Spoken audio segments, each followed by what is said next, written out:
Bueno,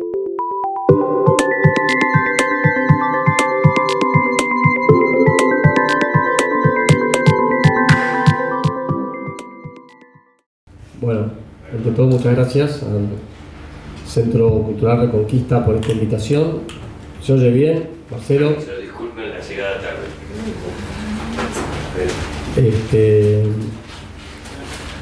No estoy en mi mejor día con la voz. Ayer estuve en cama todo el día, pero bueno, hoy me pude levantar y ahí, no sé, espero que por lo menos hasta el final aguante la voz.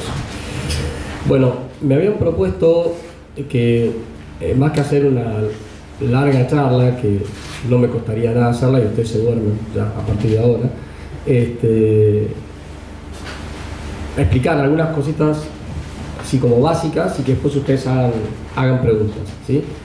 Así que este PowerPoint, que en realidad es un poquito antiguo y ya lo he usado en otros lugares, lo que voy a hacer es simplemente pasar por esos conceptos fundamentales y después lo que me interesa es que cada uno haga las preguntas y lo que pueda contestar lo contestaré y lo que no sepa les diré, miren, de este tema. Los remitiré a alguna lectura o lo que fuere, ¿no? Entonces, bueno, primero este tema, sí, efectivamente, la nueva derecha hoy es relativamente actual. Hemos tenido la convención esta de Vox que hace todos los años, este fin de semana, y ha tenido más repercusión porque, bueno, claro, como Javier Milei es el presidente y estuvo allí, es como que la gente registra cosas que antes registrábamos solamente los que estábamos interesados en estos asuntos, ¿no? Pero tampoco es tan nueva la expresión. Por lo pronto hay dos grandes corrientes de nueva derecha que hay que aclarar para que esto no se confunda, que no están necesariamente unidas, tampoco están necesariamente del todo separadas, pero es mejor distinguir. Una es la llamada nueva derecha, la Nouvelle Droite francesa, de Alain de Benoist, que es de la década del 60 y es una especie de nacionalismo post-fascista, bastante pagano, por lo menos en Francia, y bastante anticristiano. No, en cambio, los que siguen esa línea en España, que son católicos, ¿no? O por lo menos son respetuosos de la Iglesia. Esa nueva derecha no es de la que estamos hablando, más allá de que obviamente siempre hay aportes muy interesantes que han hecho o libros que han escrito que hoy son más actuales que cuando se escribieron. Pero cuando hablamos de nueva derecha conservadora, yo estoy insistiendo mucho en eso últimamente para distinguirla de la Nouvelle Droite. Yo cuando escribí el libro dije, es como una alianza de distintas corrientes políticas que coinciden en la defensa de algunos valores, principios, y en el combate a ciertos males. Fuera de lo cual, obviamente, tienen diferencias, si no serían una sola corriente y son distintas, ¿sí? Después, Agustín Laje publicó su libro sobre la batalla cultural con posterioridad a la publicación del mío, y él me parece que usó una expresión más clara, que es articulación de corrientes, ¿no? Pero dice más o menos lo mismo, es decir, habla de cuáles son esos valores y cuáles son esos enemigos, por decirlo de alguna manera, pero se refiere a las mismas tradiciones, al conservadorismo, al tradicionalismo. Él dice el patriotismo porque fuera de la Argentina la expresión nacionalismo tiene una connotación negativa, ¿no? Sobre todo en España, que es sinónimo de separatismo, y en otros lugares porque, bueno, tal vez nunca entró o no arraigó como arraigó acá. Y a mí no me gusta la expresión nacionalismo, a pesar de que milito en el nacionalismo desde hace 40 años, pero bueno, la realidad es que, bueno, ese es el nombre que tiene y listo, ya está, ya ahora cambiarlo es medio complicado, ¿no?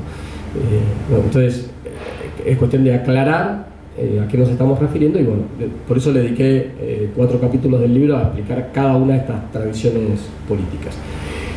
Entonces, nueva derecha es eso, ¿no? Una articulación de ciertas corrientes que están en contra del globalismo, están en contra del socialismo, de la izquierda, y defienden ciertos valores.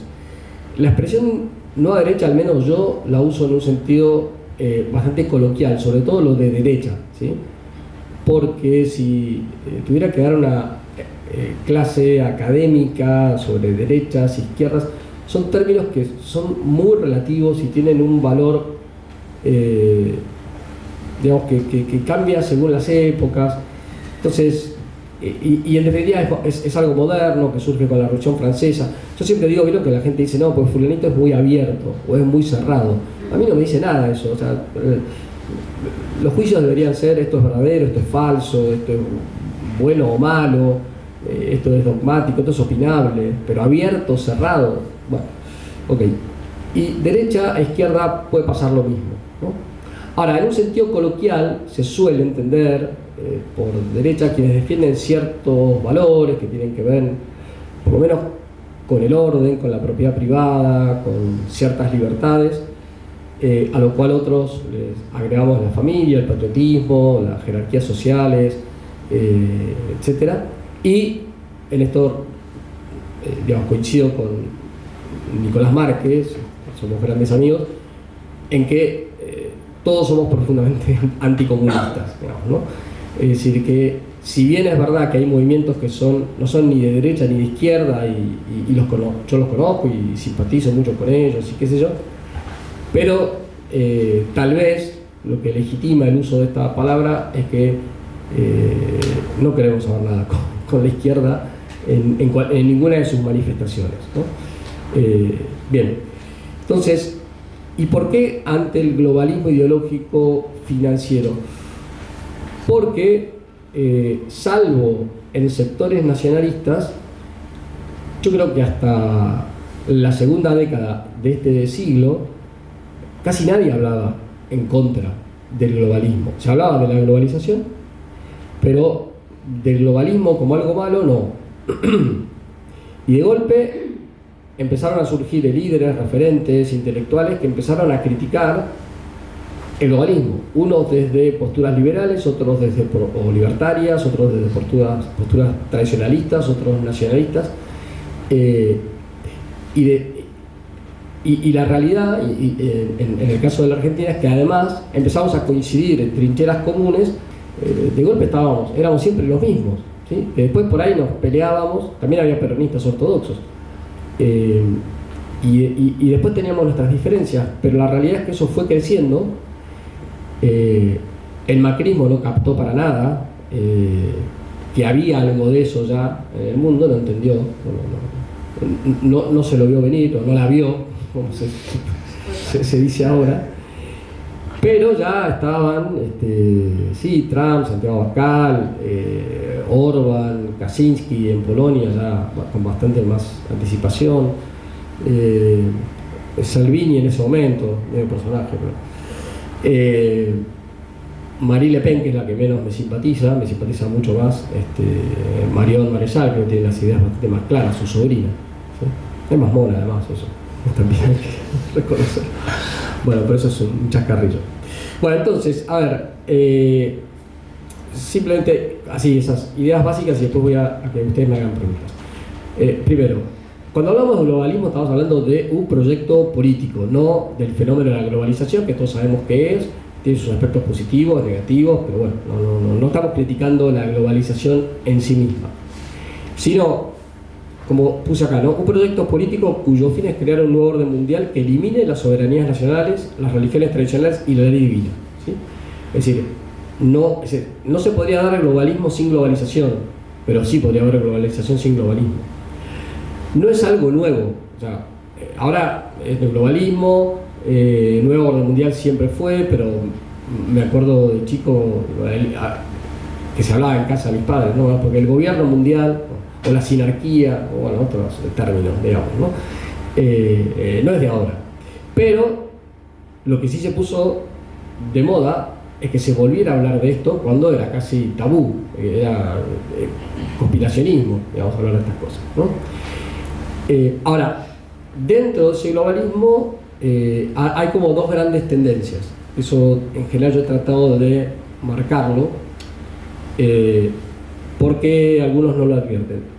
La primera ola de globalismo, que yo por una cuestión didáctica la cifro entre el año 89 y el 2008 con la crisis financiera, fue un tipo de globalismo bajo hegemonía norteamericana.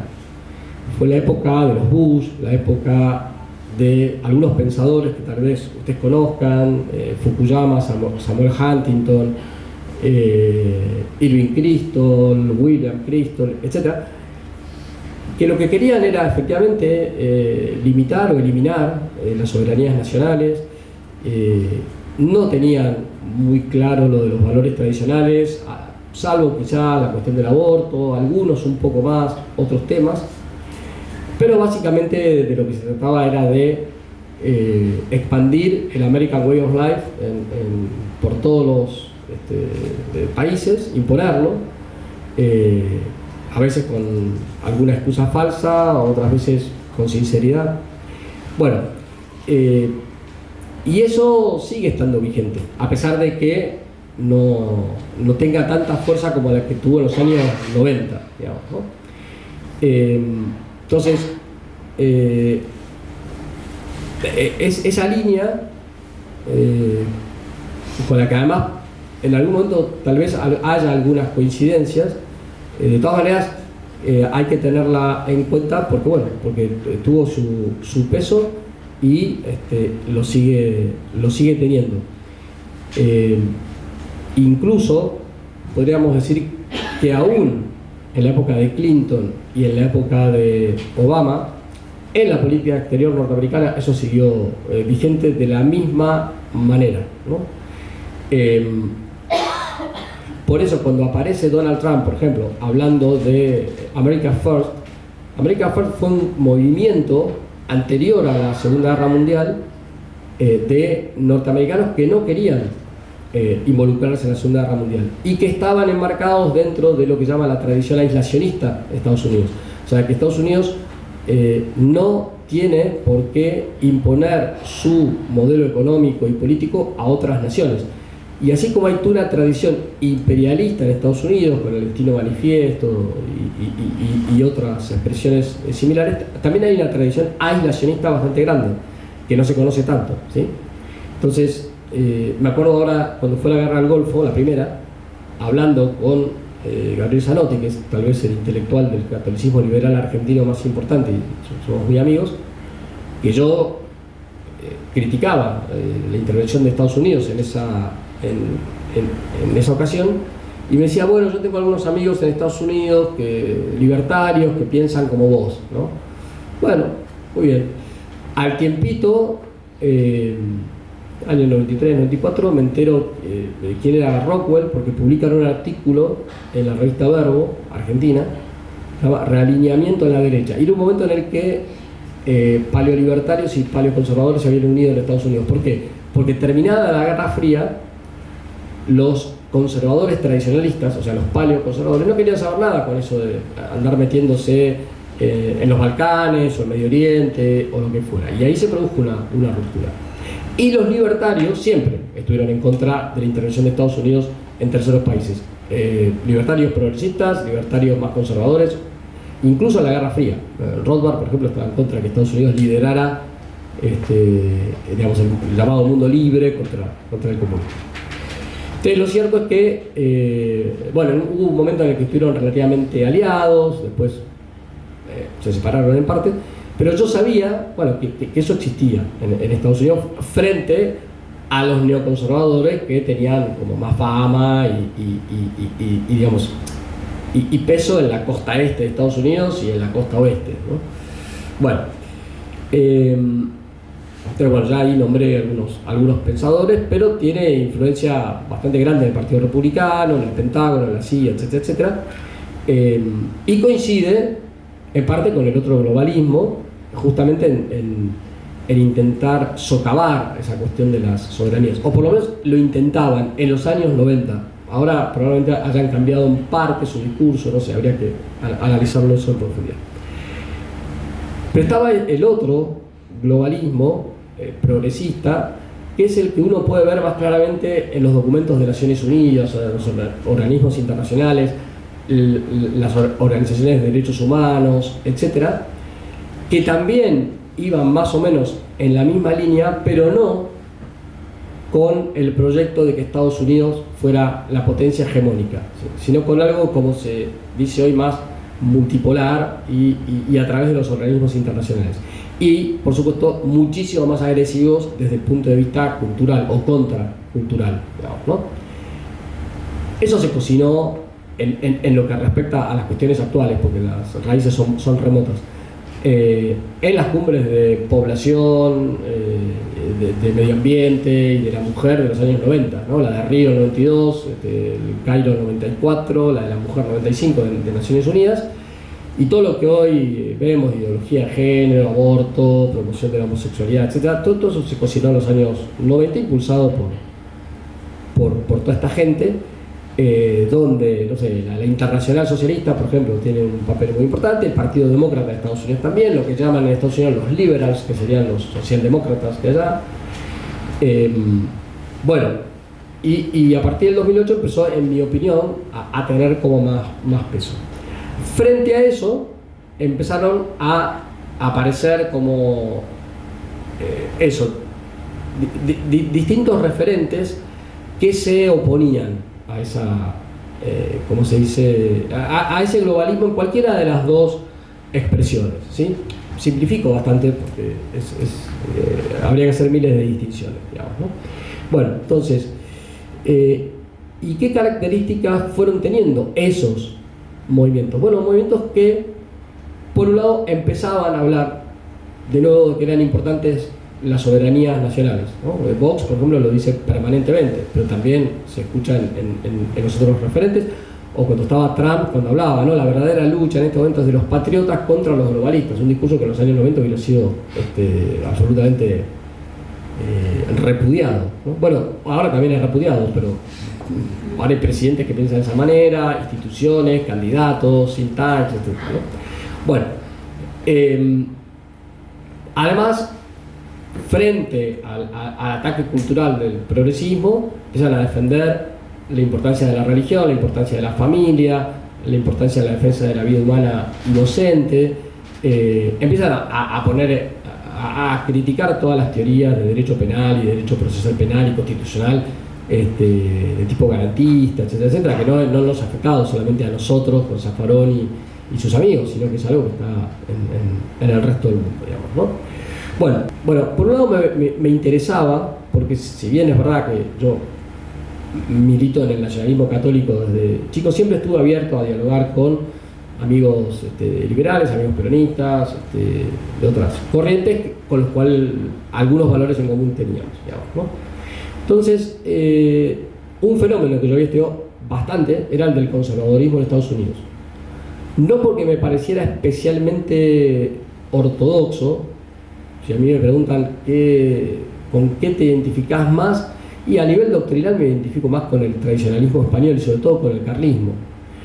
Pero veo que no tanto en las cuestiones económicas, pero por otro lado lo que sí veía en el conservadurismo anglosajón era que tal vez tenían más errores, por lo menos desde mi visión, que trata de ser compatible con la doctrina social de la Iglesia. No significa que lo que yo proponga se deduzca de la doctrina social de la Iglesia. Otro puede pensar otra cosa distinta y son temas opinables. Pero trataba de ser coherente.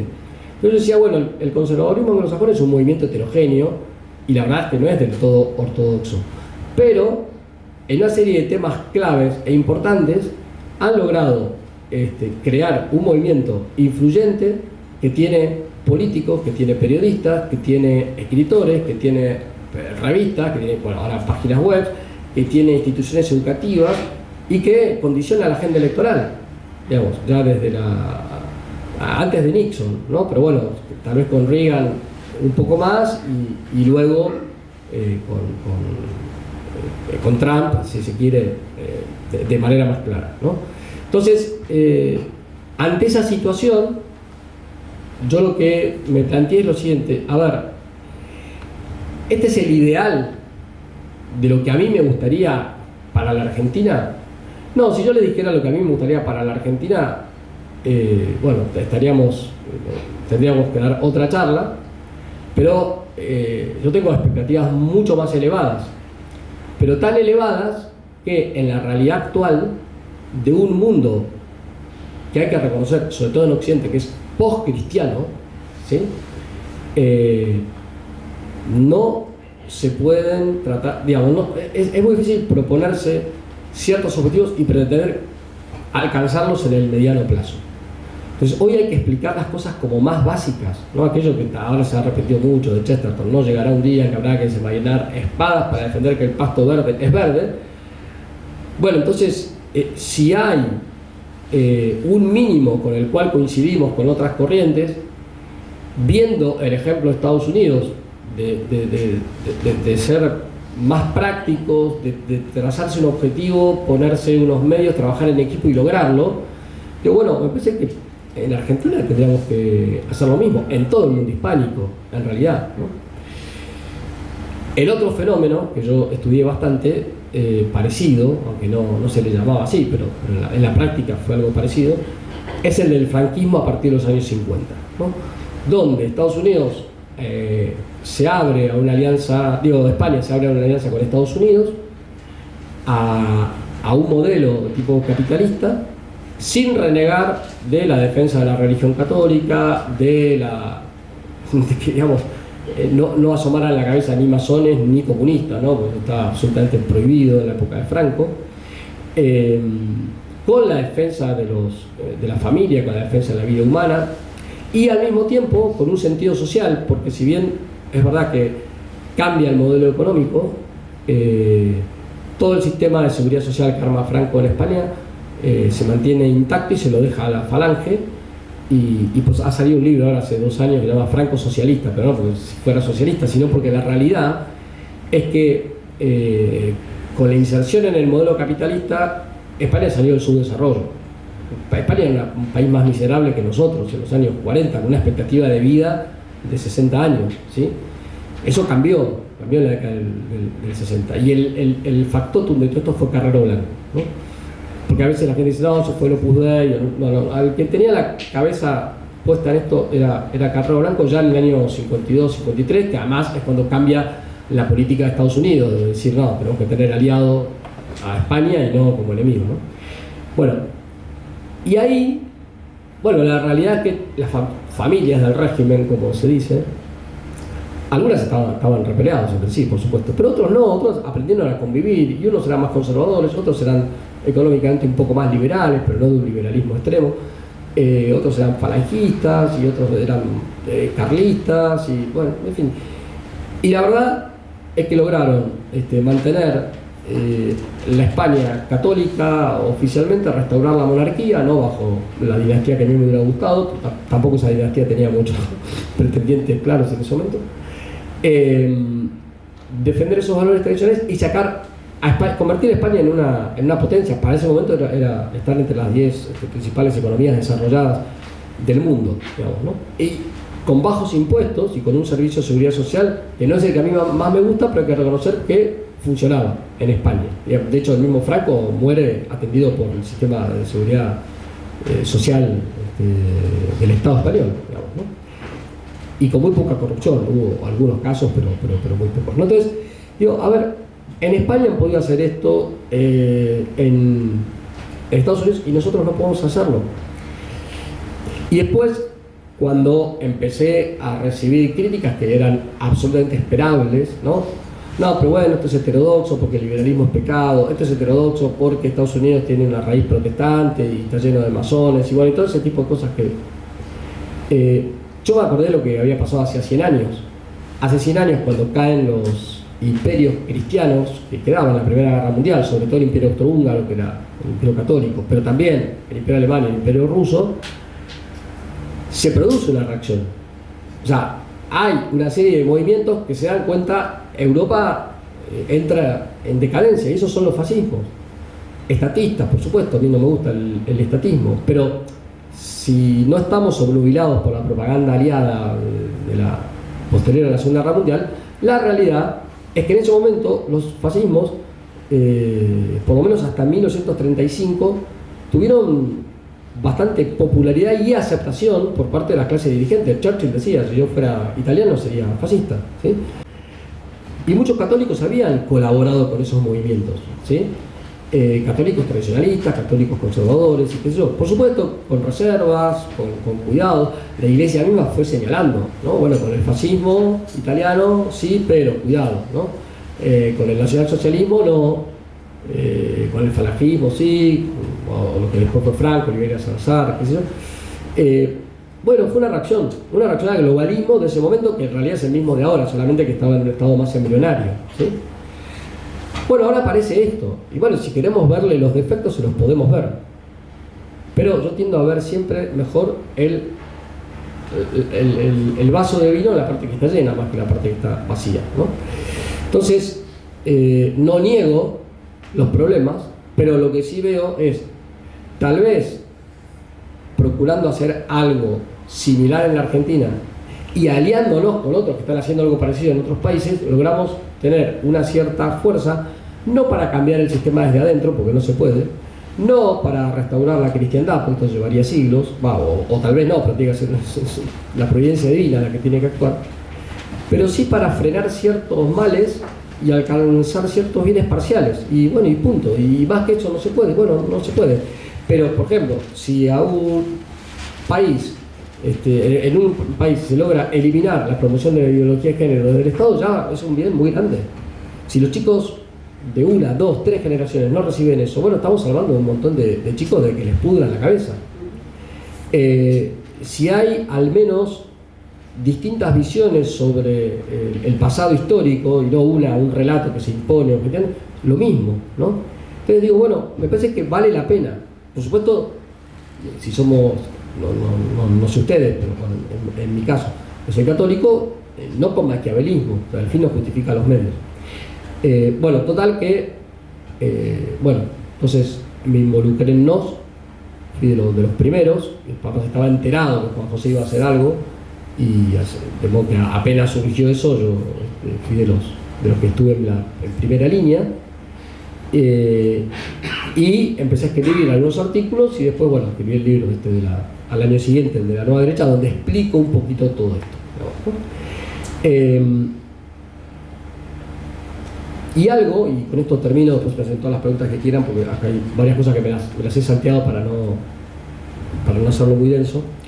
Cuando a mí me preguntan sobre este asunto, cuál es mi convicción íntima, yo les suelo decir a mis amigos, sobre todo los más tradicionalistas o nacionalistas católicos, miren, a ver, ¿qué espero yo en la vida política? Bueno, yo lo que espero es la restauración de la cristiandad, y para eso lucho todos los días. Yo no lucho para que Javier Milei mejore su performance o no sé, o lo critiquen menos, nada, no, y pongo los medios, hace 30 años que me dedico a educación. Soy abogado, pero me he dedicado a la educación.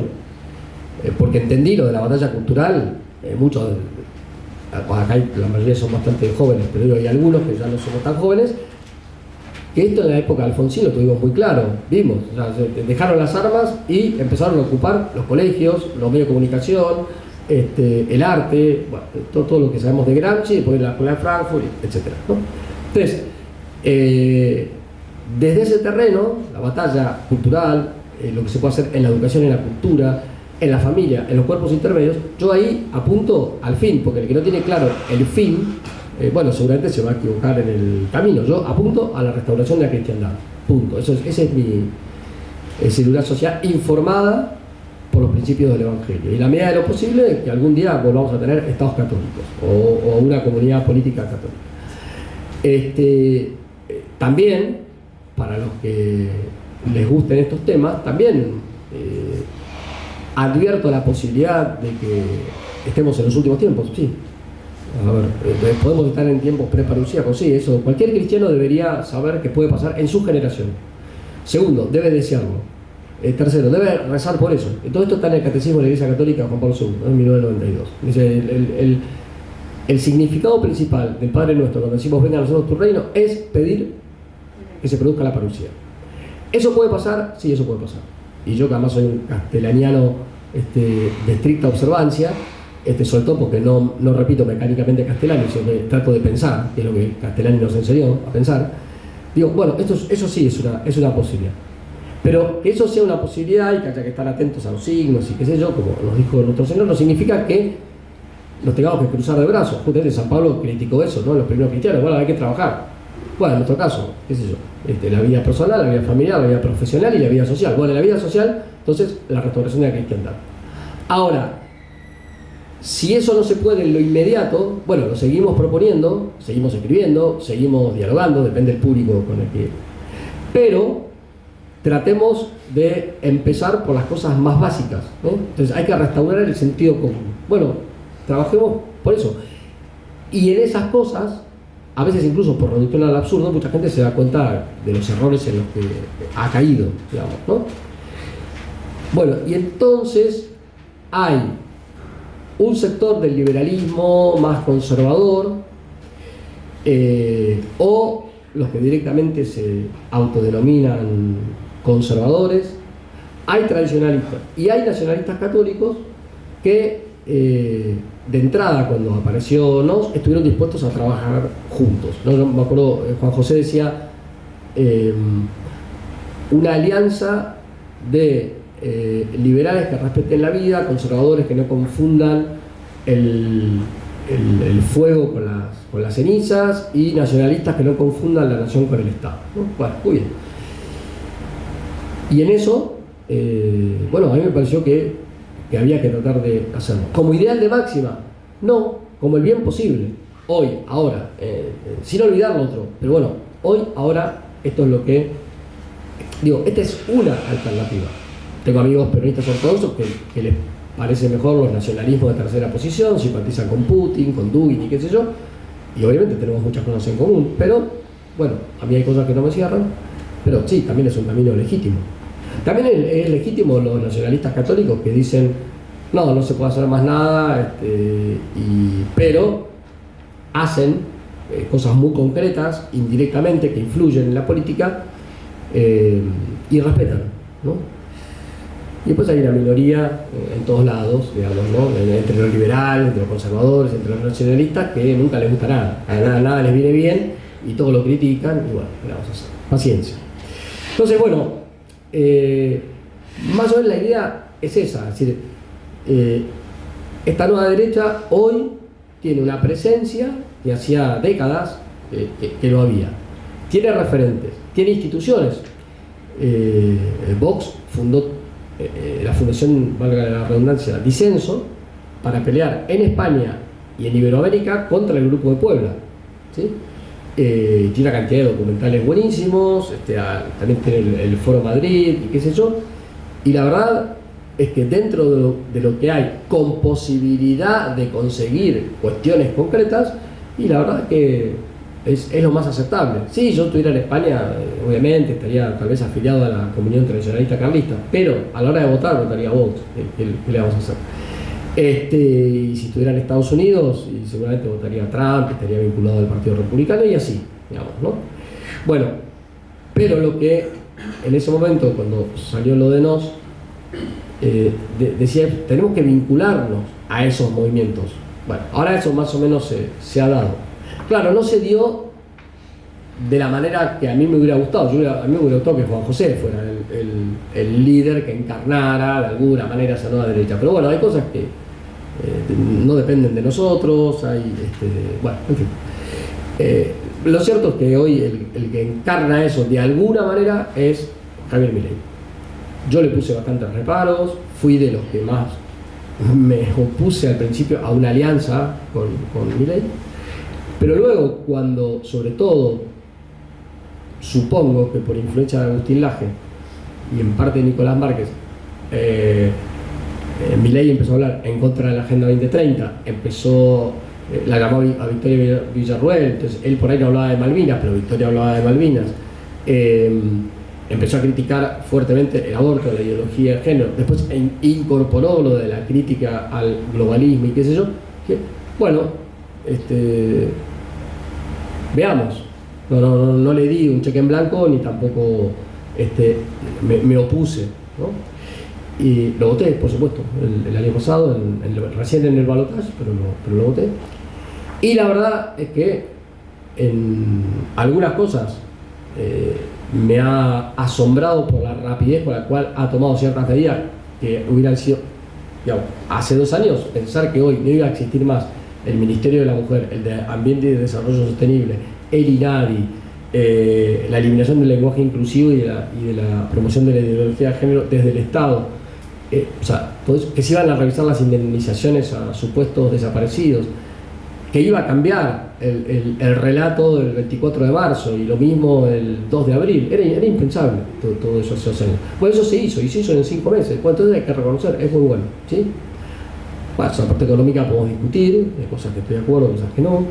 Y ha aprendido la juventud. Es verdad que ha aprendido más por el lado del libertarianismo, pero de un libertarianismo relativamente conservador, porque justamente es eso, es el del último Rothbard, ¿no? Que se abrió de su progresismo cultural anterior y empezó a decir nada, que había que defender la religión, la familia, que había que defender el cristianismo. Eso es lo que a mí me asombró porque era judío, ¿no? Pero le molestaba cómo en los ambientes progresistas y en los ambientes libertarios randianos, Ayn Rand, se podía decir las barbaridades más grandes, desde ser ateo hasta defender a la New Age, pero si alguien defendía el cristianismo, ahí le caía la condena fulminante, ¿no? Eso está en el artículo famoso de Rothbard sobre el populismo de derecha, ¿no? Bueno, al día de hoy hay al menos un sector del nacionalismo católico que está trabajando en esto. Yo tengo contactos en todas las provincias y sé quiénes están de un lado y quiénes están del otro. Lo mismo pasa con los liberales, y no solamente acá, sino a nivel global. Y están en un momento muy complicado. Hace 2 días, Alejandro Chafuen, que durante, del 85 al 2018, dirigió Atlas Network, o sea, una fundación dedicada a promover eso, de línea neoconservadora, ¿no? A promover el American Way of Life en todo Hispanoamérica. Sacó un tuit muy crítico contra los empresarios que están fomentando el lobby LGBT y el globalismo y qué sé yo. Yo ya lo había escuchado decir que se había ido de Atlas Network por la influencia del lobby LGBT y del globalismo, ¿no? Bueno, entonces, y hay otros, en cambio, que, ayer, ¿no? Lori Sanata, un artículo durísimo contra Milei, en algunas cosas con razón, por ahí por el tema del estilo, la dialéctica amigo-enemigo y demás, pero en otras cosas porque, claro, lo que se da cuenta es que independientemente de lo que diga un día y otro Milei, eso es para no sé, daría también para otra charla.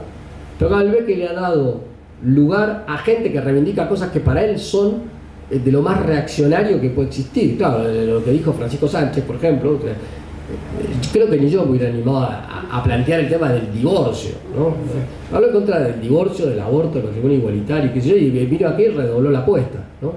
Y bueno, obviamente esto y bueno, pero la realidad es que así piensa Carlos Torrendel, que es el secretario de Educación, así piensa, por lo menos en gran parte, el ministro de Salud, que hoy acaba, yo creo que muchos ya están enterados, pero otros no. Argentina no va a adherir a delegar atribuciones soberanas a la Organización Mundial de la Salud, ni a ningún tipo de tratado que sea contrario a los valores que están en la Constitución, ¿no?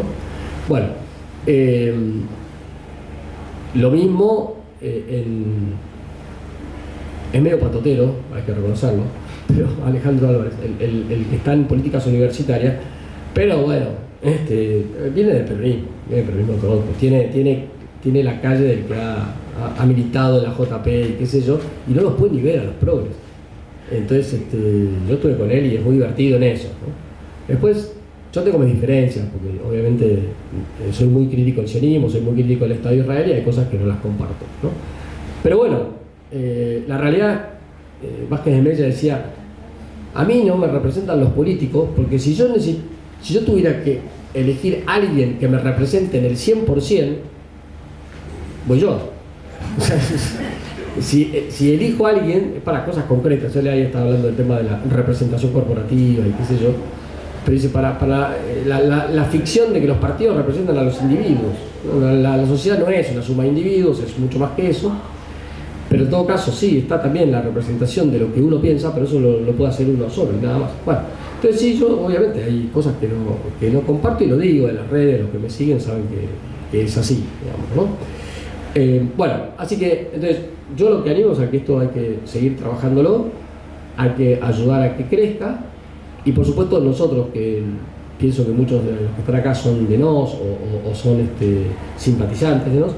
Bueno, creo que tenemos más claro todo lo que tiene que ver con los valores tradicionales, con la cuestión de la religión, de la familia, de la vida humana, de la vida natural, etcétera, etcétera. Y hay un espacio dentro de la Libertad Avanza que coincide con eso, ¿no? O sea, Victoria Villarroel, diputados como Nicolás Mayoraz, como Santiago Santurio, como esta chica que es evangélica de Mendoza, Lourdes Arrieta, que se largó con eso de Viva Cristo Rey en medio del Congreso, ¿no? Bueno, me parece que hay que trabajar. Va a haber palos en la rueda, va a haber errores, va a haber gente que es corrupta, nosotros mismos nos vamos a equivocar, pero me parece que tenemos que aprovechar y tratar de hacer que esto crezca. Pero que esto crezca y se consolide en un movimiento político alternativo, que es la oposición al 100% al globalismo, no. Disidencia controlada. Bueno, sí, algo seguramente tiene de disidencia controlada, pero bueno, pero es disidencia. Lo otro ya lo sabemos, no seamos ingenuos, obviamente. Ahora, es muy fácil quedarse en casa y criticar desde la computadora, eso es lo más fácil. Pero cualquiera que ha tenido un cargo de gobierno en algo sabe que no se puede hacer todo lo que uno quisiera hacer. Yo estuve en cargos directivos de colegios nada más. Y bueno, cuando me tocó ser director general, yo me encontré con que había decisiones que se habían tomado antes que yo las tenía que seguir aplicando y defendiendo y no las podía modificar. Y por ahí no estaba de acuerdo, pero bueno, a menos que fuera una inmoralidad grave, bueno. Además tenía que consensuar con otros directivos, tenía que trabajar en equipo de manera más relativamente colegial. Después tenés la presión, en este caso de la comunidad educativa, pero bueno, decimos, estamos en un mundo post-cristiano. Bueno, entonces muchas cosas la gente no las entiende. Hay algunos que escriben, amigos y maestros, que escriben como si les estuvieran hablando a una sociedad mayoritariamente católica y practicante, pero que medio tibia, ¿no? Entonces los retan así, como si fueran un cura en un sermón, como no sé, el cura de Ars en Francia, a campesinos que sabían lo que era el bien y el mal, pero bueno, pero no lo querían vivir. No, o sea, lo que tenemos delante es una gran ignorancia, gente buenísima, pero que no tiene ni idea, o gente que está fanatizada porque les han vendido un relato, o gente que es corrupta, o lo que sea. Pero la realidad es que hay mucha gente ignorante, nada más. Entonces hay que ayudarlos. Y bueno, sí, entonces hay que empezar por cosas que son más básicas. Y bueno, pero esa es la sociedad que nos tocó. Lo otro, directamente, a la gente no le entra, no te entienden. O sea, ya bastante difícil es entender a nosotros. De hecho, basta ver, ¿no? O sea, Vox es la ultraderecha. Milei es la ultraderecha. Yo no sé qué soy entonces, soy la ultraderecha. No. Pero bueno, volvamos ¿no? Ese es el mundo que tenemos. Entonces, y 40 años no pasan en vano para los que vieron todo, los que vivimos todo el proceso del 83 para acá. Este año se cumplen 40 años del CBC, ¿sí? O sea, ciclo básico comunista le llamábamos, ¿no? en su momento. O sea, hay generaciones que han pasado por el CBC y por otros instrumentos de ideologización parecidos. Bueno, y eso no se modifica en 4 días, 180 grados, ¿no? Todos tenemos que hacer lo posible. Así que bueno, más o menos eso es lo que les quería comentar y ahora me hagan preguntas.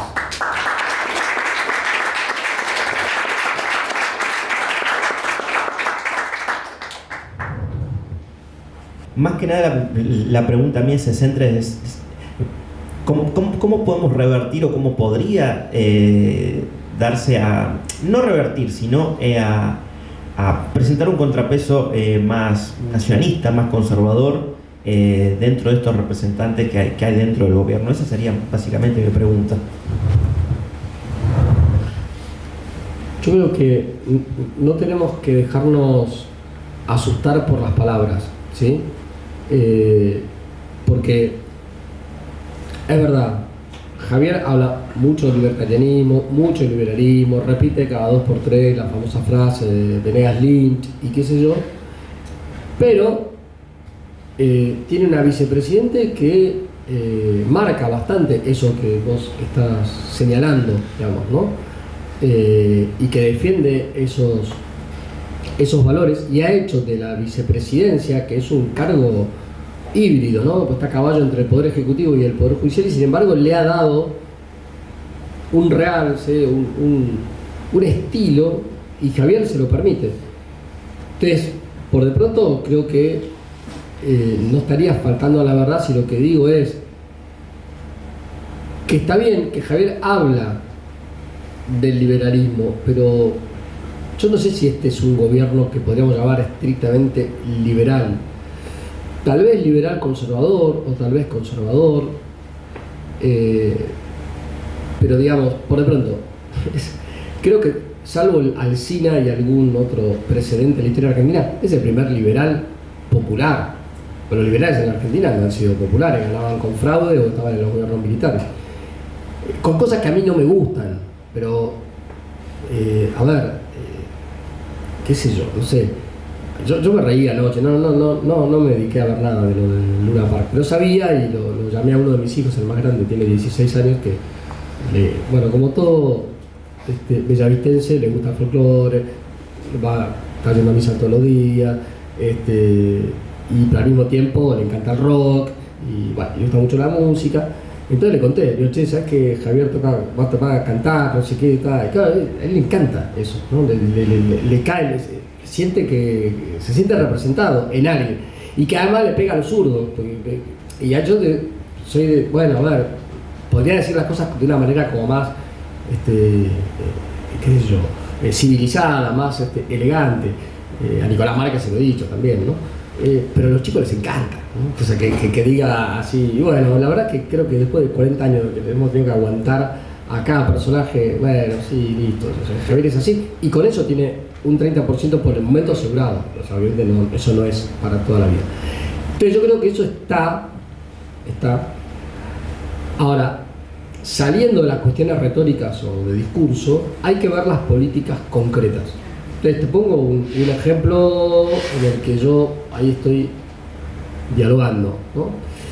Creo que ya está bastante claro, porque no hay nada que ocultar, que la política exterior de Javier Milei va por el lado de la alianza con Estados Unidos, que dentro de eso implica el apoyo al Estado de Israel, disminuir la injerencia china. Entonces, bueno, yo me acordaba lo que decía el padre Benviel en la época de la Guerra Fría, ¿no? El padre Benviel era un entusiasta defensor de la alianza con Estados Unidos contra el comunismo. Decía, los grados, los modos, eso es más opinable, pero la alianza tiene que existir. Y a la vez, no dejar que eso sea la excusa para el panamericanismo, ¿no? O sea, una hegemonía continental donde Estados Unidos baja línea en todos los temas, ¿no? ¿Alguien lo pudo hacer eso? Bueno, sí, Franco lo hizo. Franco se abrió a la alianza con Estados Unidos, pero cuando se produjo el bloqueo comercial a Cuba, Franco dijo no. Y de ahí puedo sospechar de que Franco fuera filocastrista, ¿no?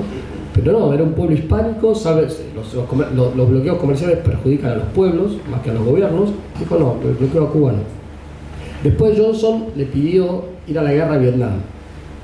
Y Franco le mandó una carta diciendo, mire, yo le aconsejo que no se meta en Vietnam. Usted no conoce el terreno.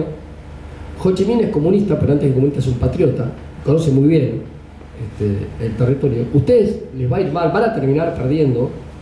Así que no cuenten con España para esto, ¿no? Sí le mandó médicos y bueno, ayuda humanitaria y qué sé yo. Bueno, dicho y hecho, se cumplió lo que Franco le dijo, ¿no? Y lo tercero, sí, ahí no sé si finalmente no terminó perjudicando, pero Kissinger le pidió a Carrero Blanco en el 73, tal vez venía de antes, que frenaran el plan nuclear. Bueno, hoy es un tema discutido entre historiadores españoles si a Carrero Blanco lo mató la ETA o la ETA fue, digamos, el autor material y la CIA fue el autor intelectual. Pero todo tiene, digamos, por eso digo, si se puede hacer el bien máximo, hay que hacer el bien máximo. Cuando no se puede, bueno, el bien posible. Bueno, ¿le sirvió a España la alianza con Estados Unidos? Sí. Bueno, si al final resulta que ellos lo mataron a Carrero Blanco y ellos lo pusieron a Juan Carlos, ya entra dentro de esas cuestiones que, no sé, puede haber sido un error de Franco o simplemente no había otra opción. Punto. O sea, y entonces también Franco tuvo muy buena relación con los países árabes. O sea, no le impidió estar aliado con Estados Unidos. Tenía con los estados árabes que no eran fundamentalistas en aquella época, digamos, ¿no? ¿Por qué? Porque había una tradición en España de relación con el mundo árabe por los 8 siglos que estuvieron en España, digamos, ¿no? Entonces una cosa es que los hayamos echado y otra cosa es decir, bueno, a partir de ahora no tenemos nada que ver, pues mentira. Había una muy buena relación y se hicieron proyectos de infraestructura donde los árabes ponían algo, los norteamericanos no sé qué otra cosa y los españoles lo suyo. Y con el Estado de Israel, si bien no lo reconoció, sí, en principio mantuvo buenas relaciones. En la Segunda Guerra Mundial hubo un embajador que salvó una enorme cantidad de judíos de la persecución nacional socialista. Te digo, al padre Ben Bien lo escribía, pero lo decía en la época de Perón. Bueno, Perón algo de esto hacía, pero bueno, con su maquiavelismo. Franco era en ese sentido más honesto y bueno, sí, y lo hizo. Y me parece que lo hizo bien. Claro, para los puristas de la falange o los puristas del carlismo, eso fue un error. Gracias a eso entró la sociedad de consumo y pudrió a la sociedad española. Pero es que, a ver, España no podía ser eternamente una isla, digamos, ¿no? Además vino toda la crisis del concilio. A Franco lo boicotearon desde la Secretaría de Estado Vaticana a partir del año 65, 66. Entonces, bueno, Milei quiere eso. Bueno, entonces yo hablé antes de ayer con algunos allegados a Victoria que están en este tema y lo que les decía es, a mí no me parece mal que tal vez haya que hacer una alianza con Estados Unidos en este mundo que se está tornando multipolar, pero me parece que ustedes les está faltando analizar lo siguiente. Primero, hoy los actores internacionales no son solamente los estados. No pueden hablar de Estados Unidos y de China. Hay actores, hay unidades políticas con asiento territorial que son los estados y hay unidades políticas sin asiento territorial que son los organismos internacionales, las fundaciones filantrópicas, los grupos de inversión. BlackRock tiene una cantidad de dinero mayor al PBI de una enorme cantidad de países, digamos, ¿no? Entonces, primero tener en cuenta eso. Segundo, hoy, esto lo dice Dugin, pero me parece que en esto tiene razón.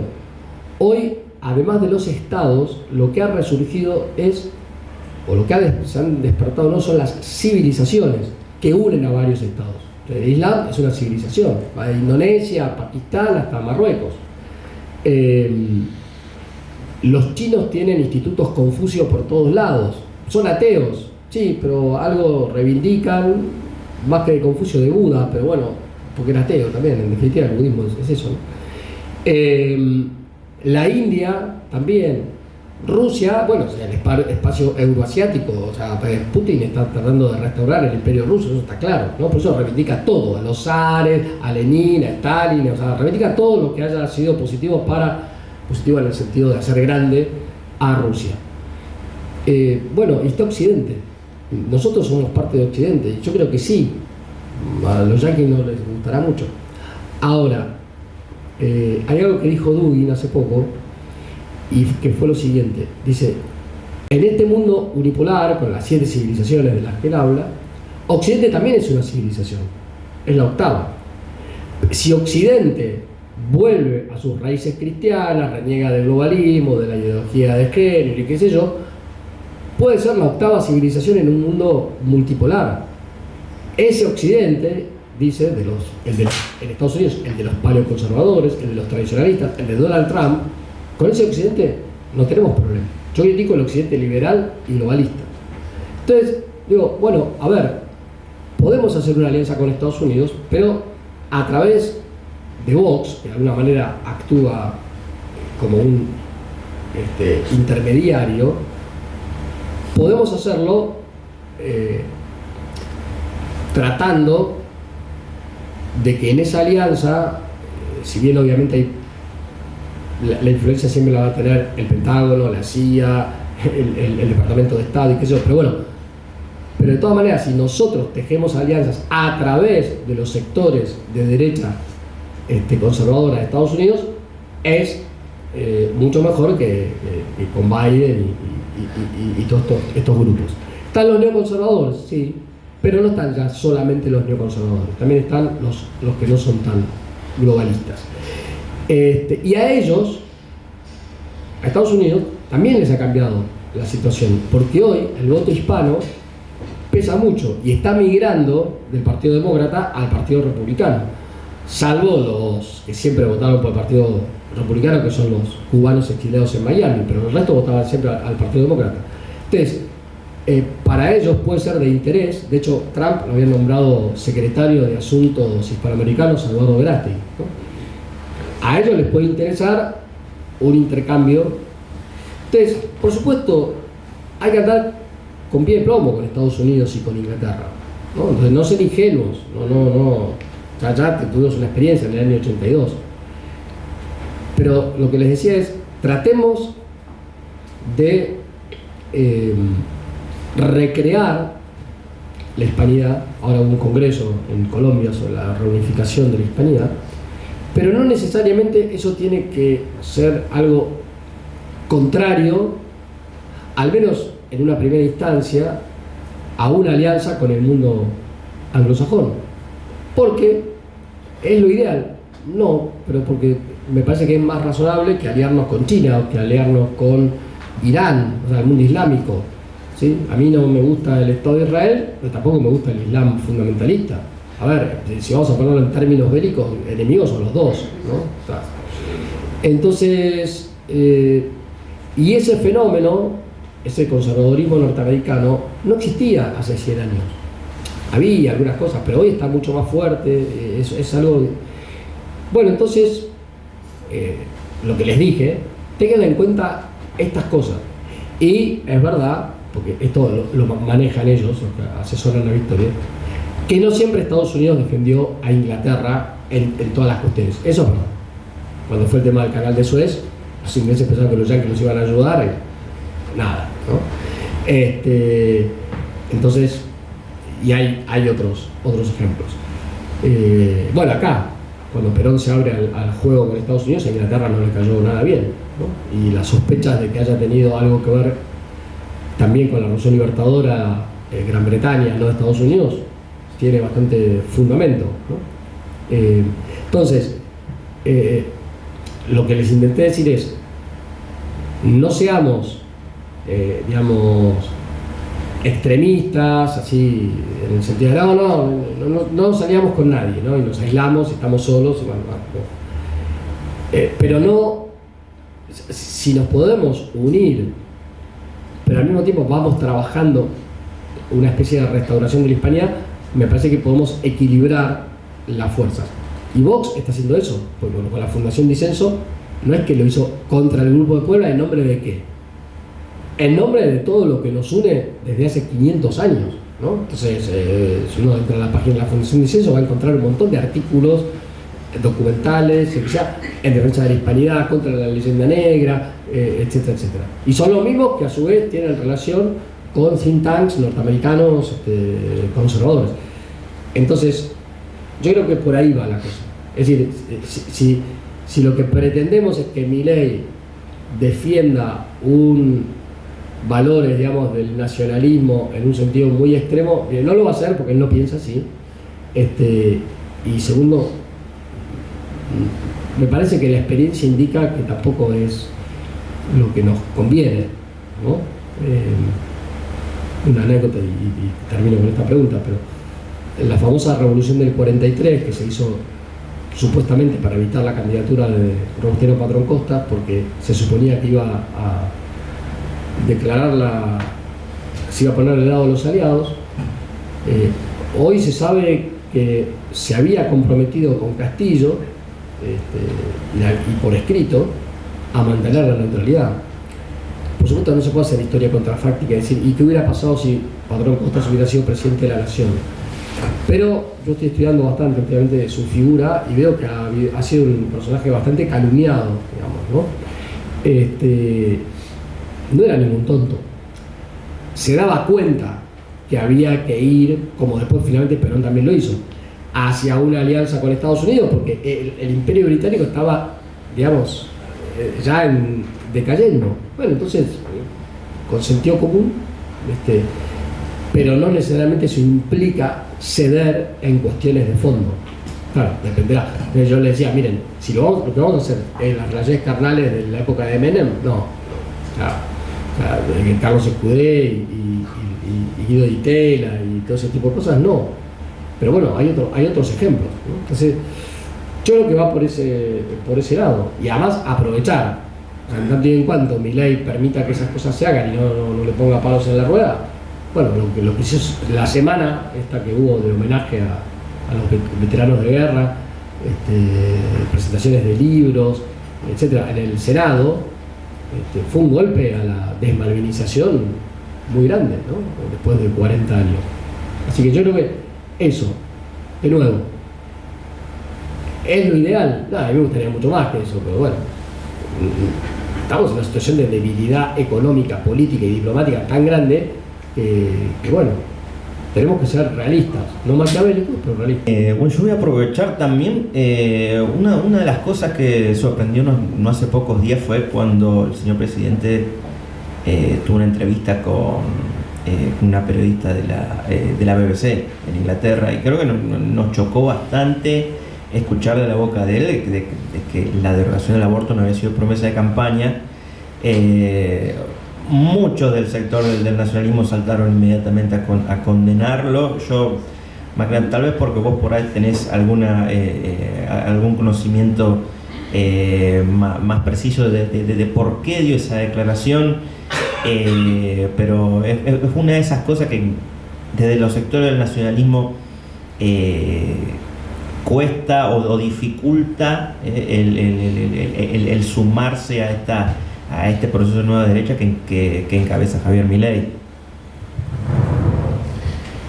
No sé cuál fue el motivo por el que contestó de esa manera, así que yo lo critiqué y dije, mentira, sí fue una promesa de campaña, y bueno, no sé qué quiere decir, no está en la agenda. No está en la agenda ahora, bueno, a ver, es lógico, no tiene mayoría, no tiene la corte, no tiene nada, pero bueno. Así que ahí no me esforcé en defender nada, porque me parece que lo que peor que podemos hacer es estar aplaudiéndole todo lo que hace. No, si hay una cosa que está mal, punto, se dice, y otra cosa. Ahora, esos sectores nacionalistas, aunque Milei derogue el aborto, lo van a seguir criticando igual. O sea, todo lo que dije recién, ¿no? O sea, todo lo que se eliminó en menos de 5 meses, no dijeron absolutamente nada a favor. O sea, no le reconocieron nada. Si ustedes toman el libro Política Argentina 1949-1956 del padre Benviel, cuando va analizando el gobierno de Perón, todas las cosas buenas que Perón iba haciendo, el padre Benviel las reconocía, y todas las malas también las criticaba. Son muy interesantes las críticas económicas, ¿no? Porque el padre Benviel no era liberal, pero criticaba el control de cambios, el control de precios, la nacionalización del comercio exterior, los ataques a la propiedad privada, etcétera, etcétera, ¿no? Pero digamos, eran editorial, ¿no? E incluso rectificaba. La cosa, bueno, se dijo que iba a hacer esto, pero al final hicieron lo que yo estaba criticando, no lo hicieron y hicieron las cosas bien. Bueno, macanudo. Me parece que esa es la actitud sensata que hay que tener con cualquier gobierno, por supuesto. A ver, yo incluso con el de Cristina, con el cual los combatía, los Kirchner, desde antes, durante y después, Pero voy a poner un ejemplo polémico, pero digo, cuando se murió el fiscal Nisman y todos salieron con la remerita, yo soy Nisman y qué sé yo no me sumé a ninguna de esas campañas, pues primero parecía una cosa tiringa, la típica excusa para salir a criticar al kirchnerismo. No sé si fue o no fue, o sea, es la típica cosa que no se puede acusar a alguien de algo grave sin pruebas. Digo, es un tema moral antes que un tema de debido proceso. Y yo no iba a ser más antikirchnerista o menos por ese hecho, pero no me sumé porque eso era calumniar, y calumniar en materia grave es un pecado mortal, entonces, ¿para qué? Ahora, mucho más, en este caso, si hay algo que criticar, se critica, pero a las cosas buenas, ¿por qué no las vamos a defender? ¿Por qué no vamos a decir que están bien? Pues yo lo que veo que lo mismo que pasa con la izquierda, quieren que fracase, o sea, quieren que le vaya mal. Entonces, la idea que yo quería cuando dije lo de la cristiandad es que yo lo que digo es lo siguiente, para ser bien realistas. Aspiramos a la restauración de la cristiandad, de la hispanidad, etc. Bacán. Pero después buscamos el bien posible. El que piense que dentro del sistema democrático moderno se puede lograr eso, o que se lo puede cambiar desde adentro del sistema democrático moderno, o es un ingenuo, o es un ignorante, o es un cómplice. Punto.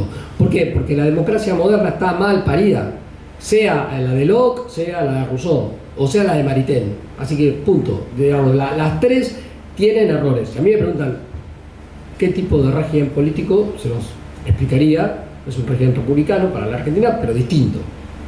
Ahora, eso no quiere decir que no se pueda participar dentro del sistema. Entonces, Antonio Campetto escribió 4 libros de que no se puede participar. Macanudo es su idea, pero no es la idea de ninguno de los papas, ni siquiera de Pío IX, que prohibió la participación en Italia por una cuestión muy específica, nada más. Entonces, bueno, ahora nos metemos en el sistema. Macanudo. Si no se puede alcanzar ese bien de máxima, ¿a qué aspiramos? Aspiramos a eso que dije recién, a frenar ciertos males parciales y alcanzar ciertos bienes parciales. Si ese objetivo honesto lo conseguimos con medios lícitos, ya está, yo ya me doy por satisfecho, porque sé que lo otro, con este sistema, no se puede, estamos trabajando con las reglas del enemigo. Ahora, hoy esto, ¿no? La Argentina no va a adherir al tema de la pandemia y estas cosas. Macanudo me parece brillante, buenísimo, y creo que ese es el tipo de cosas que por las cuales alegrarse. Y no es un tema menor. Que la Corte de Estados Unidos haya dado vuelta el fallo Roe versus Wade no es menor. Ahora, si esto finalmente termina en el reinado del anticristo y qué sé yo, bueno, macanudo, o sea, ya veremos qué hacer en ese momento. El que piense que ya no se puede hacer nada, bueno, que actúe según su conciencia. Yo soy muy respetuoso en ese sentido. Ahora, tal vez Dios tiene previsto una restauración de la cristiandad y bueno, esas son las cosas que hay que hacer para que se puedan restaurar. Yo veo mucha gente que es esencialista, digamos, o sea, vive en el mundo de las ideas y aunque sepan mucho de historia, también terminan haciendo esencialismo con las figuras históricas, ¿no? Entonces, pero cuando uno estudia esas figuras históricas, incluso los santos, tienen defectos, tenían asesores que se equivocaban, es verdad que bueno, yo personalmente no soy partidario del sistema democrático, punto. Ya no tengo nada que ocultar, partidocrático y lo que sea, pero a lo que voy es que las monarquías medievales, que no eran monarquías absolutas y qué sé yo, había un montón de problemas y de chanchullos y de errores y de metidas de cuernos y de casamientos forzados y de cosas. A ver, no sé qué idealizan. O sea, Constantino no se bautizó hasta el momento antes de morir.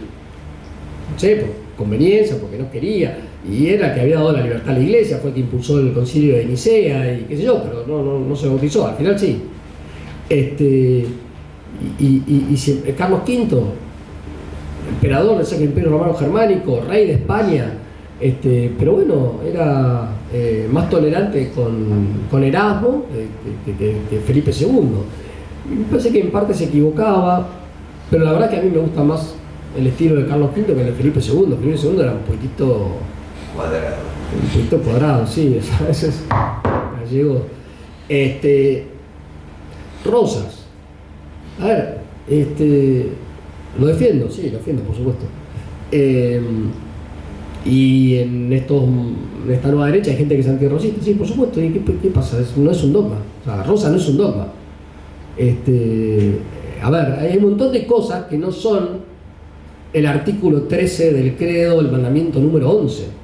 O sea, punto. Hay que aprender a distinguir. Esto es opinable. Si es opinable, punto, listo. O sea, él opina una cosa, yo opino otra, y ya está, digo, en relación a la fe o a la ley natural, digamos, ¿no? Entonces,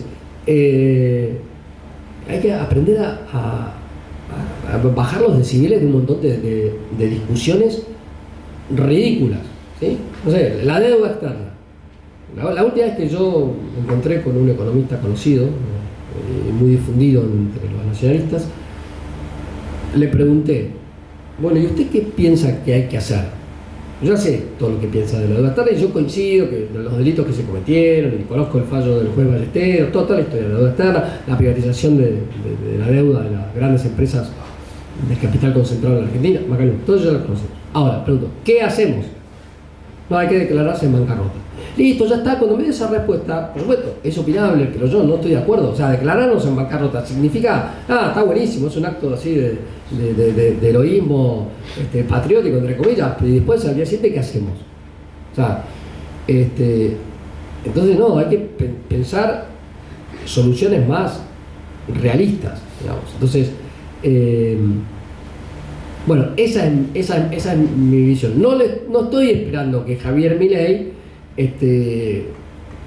no sé, de golpe un día se despierte y me hable de la crisis de la Iglesia, de la importancia de la misa tridentina y de que la crisis de Occidente empezó con Guillermo de Ockham. Porque o sea, es muy ignorante de todos estos temas. ¿Qué le vamos a hacer? O sea, punto. Pero no estoy esperando de eso. Como no estoy esperando de eso, no me desilusiono si no lo hace o no lo dice o si mete la pata. ¿Qué vamos a hacer? ¿Se entiende? ¿No? ¿Qué es un apóstata? Se quiere convertir al judaísmo. Bueno, bacanudo. A ver, también, tema que lo he puesto por escrito, digan lo que quieran.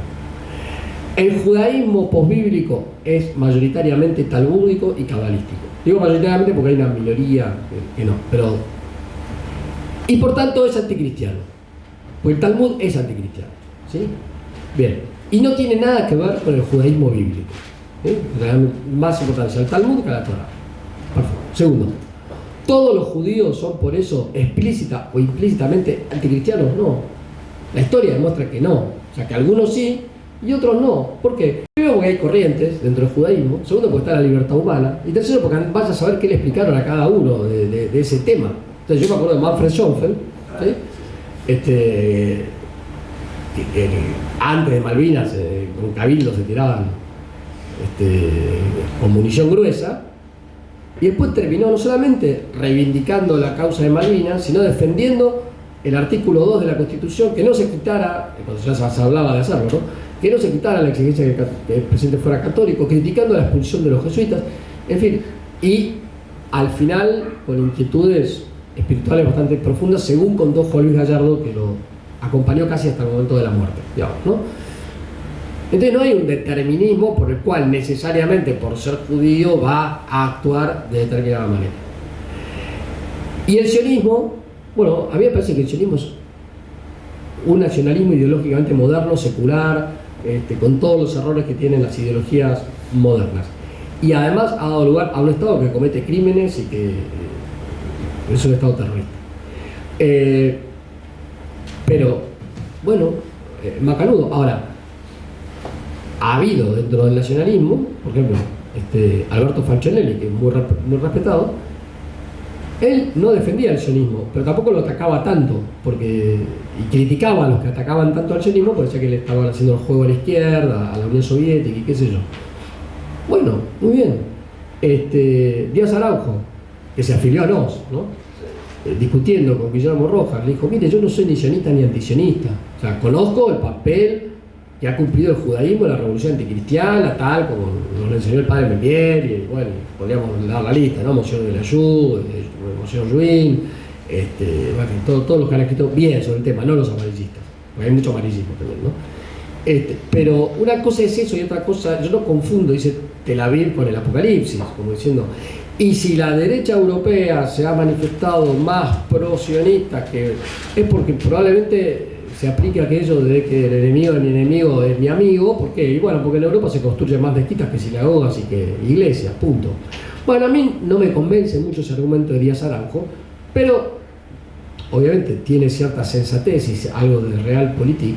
Pero lo que quiero decir es que Díaz Aranjo no era un heterodoxo, no era alguien a que se lo pueda acusar de ser un hereje. Y con toda la visión clara que tenía y con toda su formación, no le parecía mal.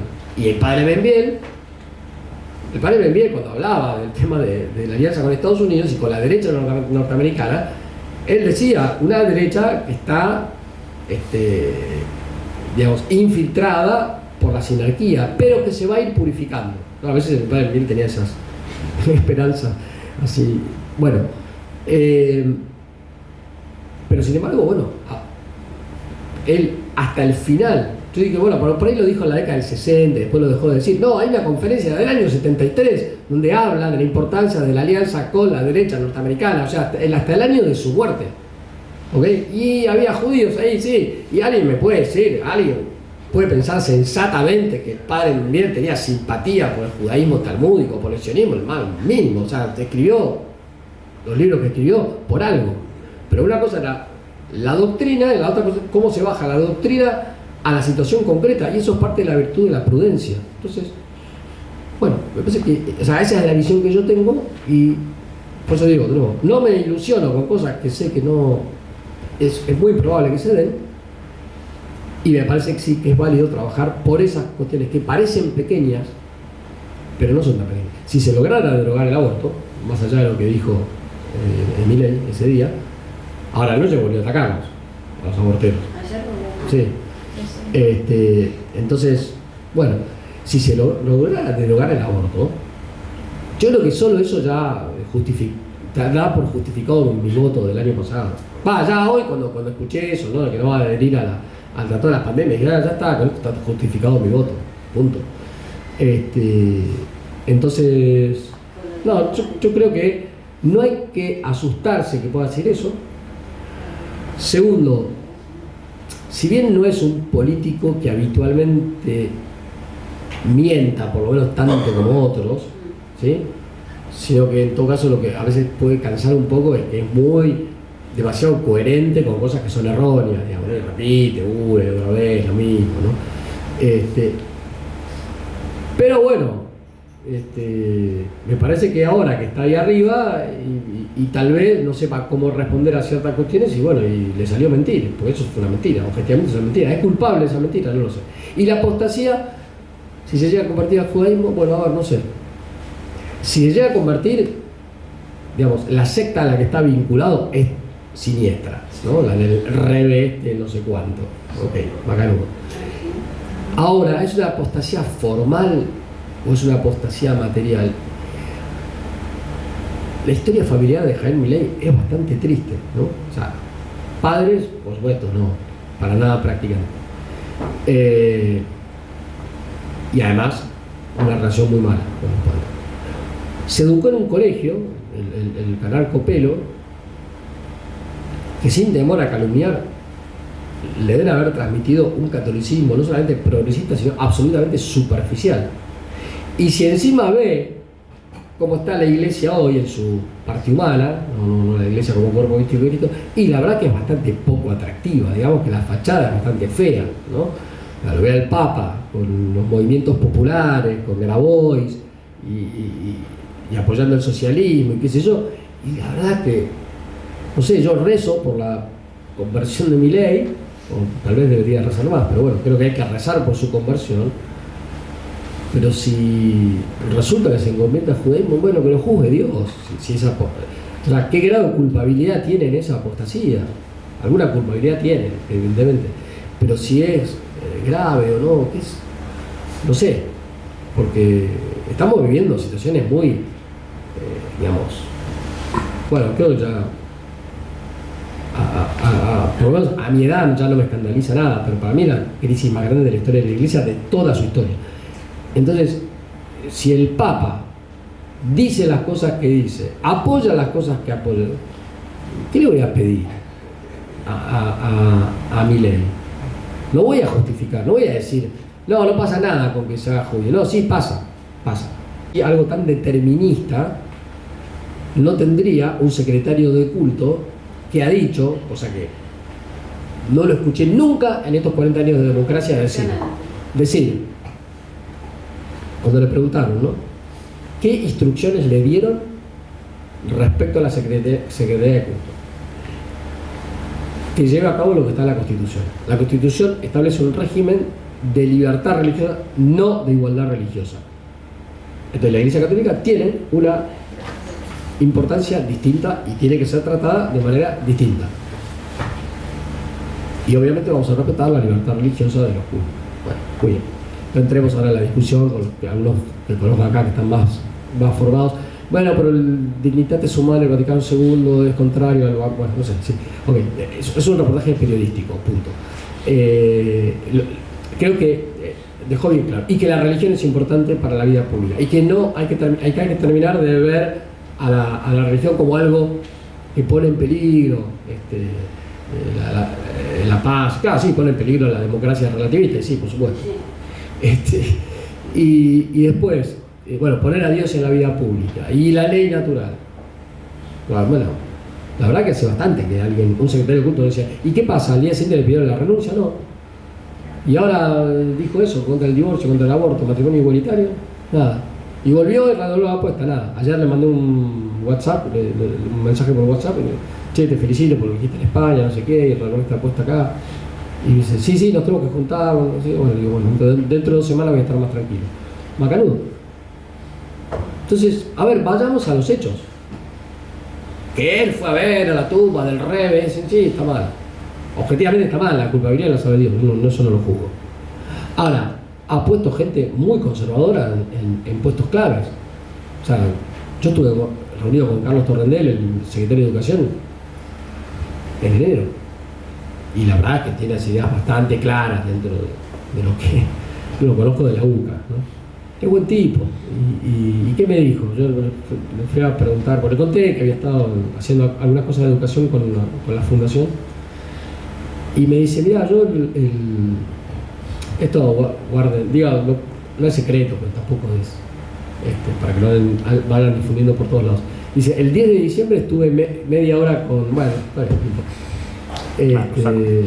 estuve con un X político de la nueva derecha y le pregunté cómo hacían en tal país para que pudieran resistir, ¿no? Y bueno, y él habló ahí, le dio una serie de consejos sobre la alianza entre el poder político y los que están en la batalla cultural.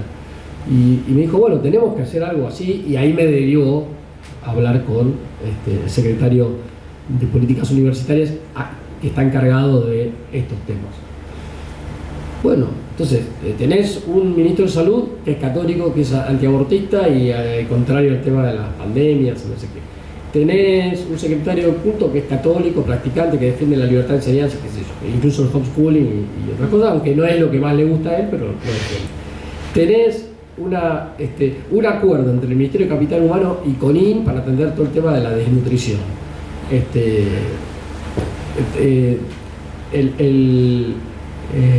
¿Cómo se dice?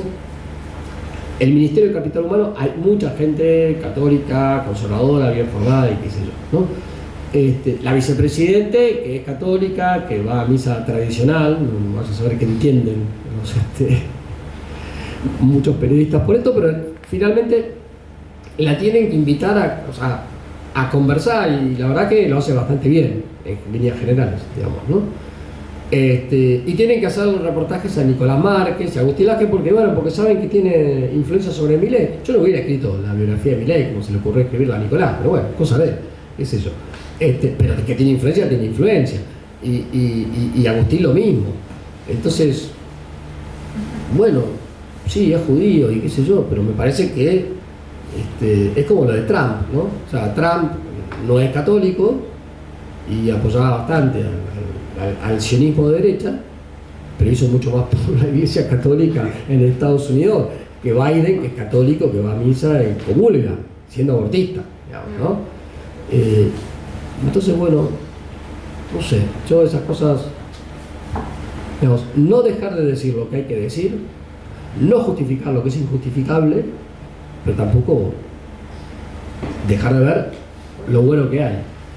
Y si después resulta que no, que bueno, que esto fue toda una trampa y al final nos quedamos sin la Patagonia porque el plan Andina, porque no sé qué, bueno, puede ser, qué sé yo, sí, ¿qué quieren que les diga?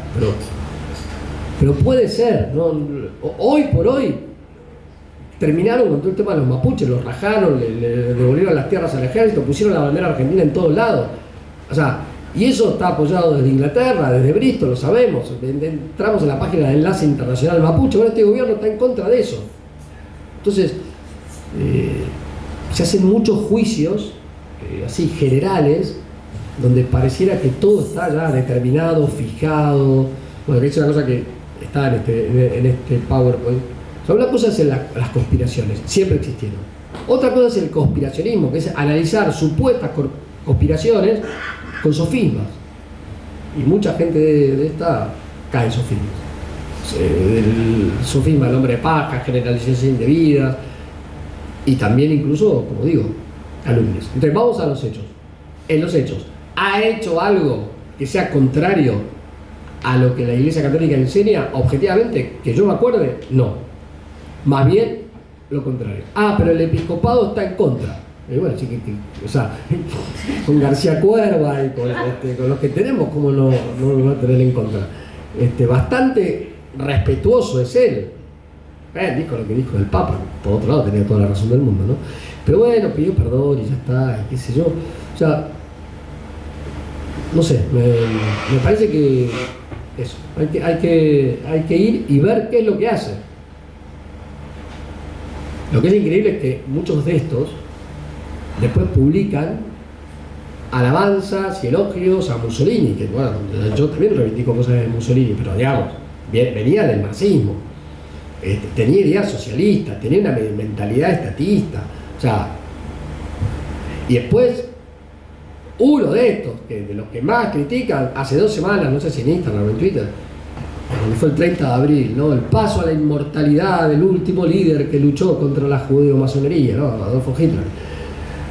Bueno, todo lo que quieran, ¿no? O sea, ok, con el revisionismo histórico, ok, con las mentiras de los aliados, ok. Pero el nacionalsocialismo era anticristiano, dejémonos de bromar. Tenía toda una rama mística, ocultista, que digamos, era exactamente igual que la masonería, solamente eran antisemitas. Eso es lo que los diferenciaba, pero era exactamente igual. Ahora, ¿eso se puede defender? Por supuesto, sí, hacemos reservas. Nos acordamos que está condenado por el Papa Pío XI, pero bueno, pero hay que reconocer las cosas buenas. Bueno, ¿y por qué no se pueden reconocer las cosas buenas de un libertario? ¿Qué sé yo? Bueno, podría seguir de esto hablando toda la noche.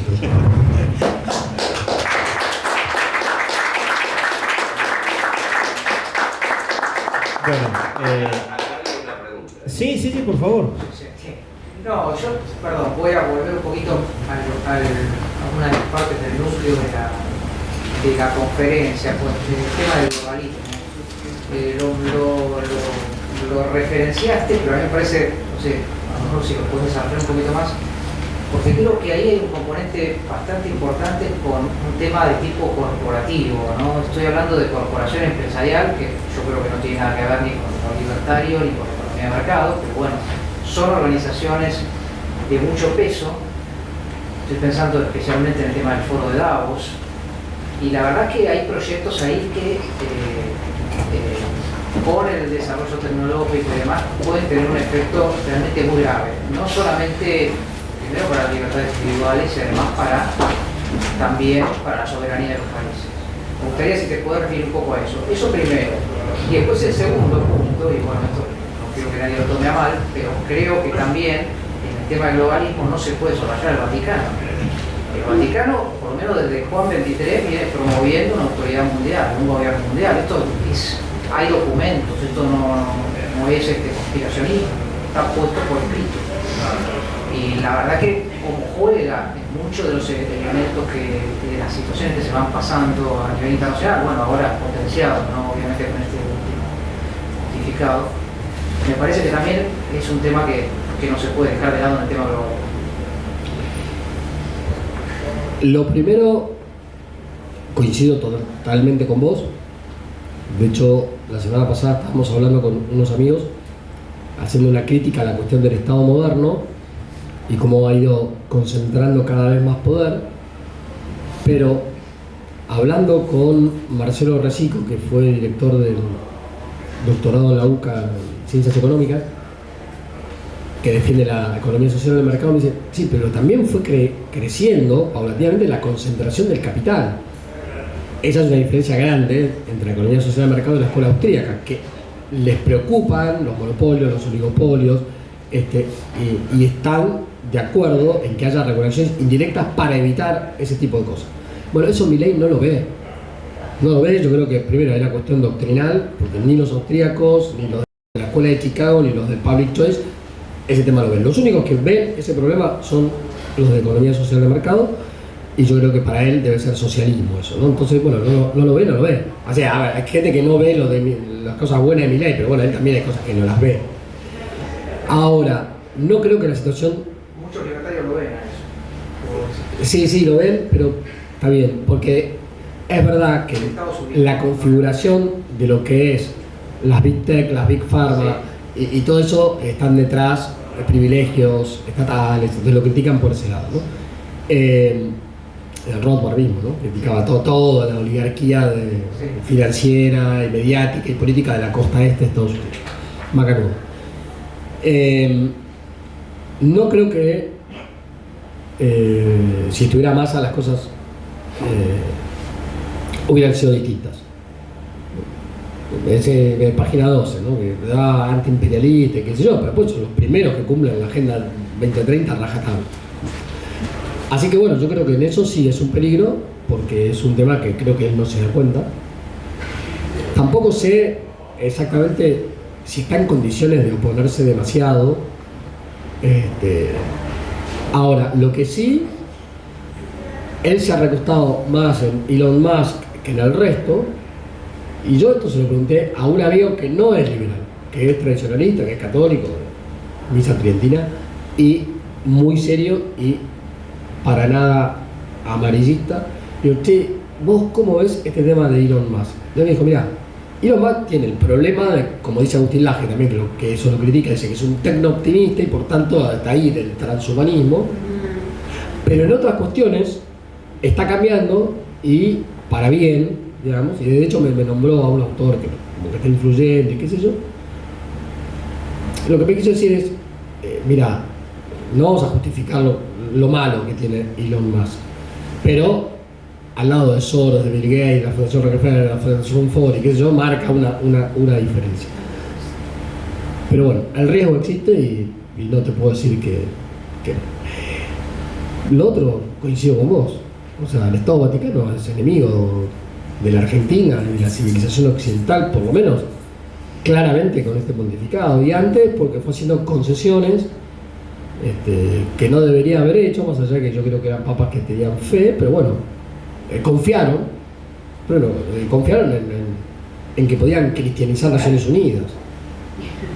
Por eso me causó mucha buena impresión que Agustín Laje, en la charla que dio hace 2 semanas en el Congreso sobre el tema del globalismo, atacó a las Naciones Unidas en su origen, no en lo que está pasando ahora. Dijo, no, el problema de las Naciones Unidas está en su origen, empezó a leer los documentos. Dice, esto ya era un gobierno mundial cuando nació, con su Ministerio de Educación, que es la UNESCO, de Trabajo, que es la OIT, de Agricultura, que es la FAO, bueno, y así todo lo que conocemos, digamos, ¿no? Y sobre todo criticando la concepción de derechos humanos abstractos y qué sé yo. Y además, eso me asombró más todavía, después me enteré que un amigo en común, que fue el que le dio letra para esto, le dijo, no podés dejar de hablar de este tema. Digo que uno de los teóricos que precursores del Estado mundial y del globalismo es Immanuel Kant. Bueno, que Agustín Laje es liberal, y la verdad que con un liberal así yo me llevo bastante bien, digamos, porque cada vez está más cerca de lo que yo he pensado toda mi vida, ¿no? Entonces, bueno, el Estado Vaticano no es la Iglesia Católica, y tampoco es un elemento esencial para la existencia de la Iglesia Católica. Y hoy tienen una colusión directa con el nuevo orden mundial y con el globalismo progresista. Punto. Listo, no, basta de subterfugios, basta, no, bueno, pero es el Papa. Sí, está bien, es el Papa. ¿Vamos a respetar su investidura? Sí, por supuesto, es el vicario de Cristo. Pero vamos a decir las cosas como son. O sea, la idolatría de la Pachamama, el convertir en dogma la hipótesis no corroborada y probablemente falsa del cambio climático, el inducir a las personas a vacunarse diciendo que los que no lo hacían eran egoístas, y no digamos las cuestiones morales, o sea, o las cuestiones doctrinales, ¿sí? Así que bueno, Marcelo, ya sabes lo que pienso en ese tema. Perdón, no estoy de acuerdo con lo que decía respecto a que Estados Unidos es un mal menor, porque si bien podría parecer eso por ahí en la época de la Guerra Fría, o sea, el principal promotor del aborto, por ejemplo, en Argentina, es Planned Parenthood, que es una empresa estadounidense. Está bien que bueno, ya las empresas tienen una autonomía mucho mayor de los estados que en otro momento, pero sigue teniendo una cierta sigue estando enraizado de alguna manera. Y bueno, la primera persona a la cabeza de querer reducir la población argentina era Kissinger. O sea, está claro que todo el genocidio, creo que son 300.000 abortos se hicieron desde que se legalizó. Entonces bueno, o sea, claramente moralmente es más despreciable China, pero yo no sé cuántos abortos generó China en Argentina, pero Estados Unidos generó más. Una de las instituciones que asesoró el programa de más de 2 hijos en China fue la International Planned Parenthood Federation y la Fundación Ford. Así que, acordate lo que dije. Ojo con Estados Unidos. Podemos hacer esto, pero no hay que ser ingenuos, no hay que desconocer los problemas que nos puede traer. Y por lo mismo, tratemos de que eso, digamos, de alguna manera, si lo tenemos que hacer, lo hagamos a través de los sectores conservadores que están en contra de todo esto. Fueron los que denunciaron lo del plan de Kissinger, fueron los que criticaron la trilateral. Y de todas maneras, Reagan le quitó toda la financiación, por ejemplo, al aborto. Y fue muy crítico, hay un documento sobre el tema de la pornografía. Trump le quitó directamente a la IPPF y hizo pasar en la Casa Blanca la película, ¿cómo se llama? Unplugged, la de la que es gerente de Unplugged. Entonces, Estados Unidos para mí históricamente es como, tiene un alma dividida, ¿no? Es como mitad Roma, mitad Cartago. Ahora, cuando hablas con los tradicionalistas norteamericanos, tal vez no sean tan lúcidos y tan profundos, pero son más prácticos. Y ahí sí podemos tener aliados. Pero sí, por supuesto, que hay que tener cuidado. Disculpe que le interrumpa en medio de la pregunta, pero bueno, estamos agotando ya el tiempo y la hospitalidad de esta casa. Obviamente agradecemos a la Asociación Biblioteca de Mujeres que nos ha prestado este hermoso salón para hacer este ciclo de charlas. Vuelvo a agradecer su presencia, dedicarle tiempo a esto. Muchísimas gracias, don Fernando Romero Moreno, por estar acá, por exponer estas cosas, por formar parte de esta batalla cultural o esta reconquista cultural, como hemos llamado este ciclo de charlas. Así que bueno, un aplauso muy grande para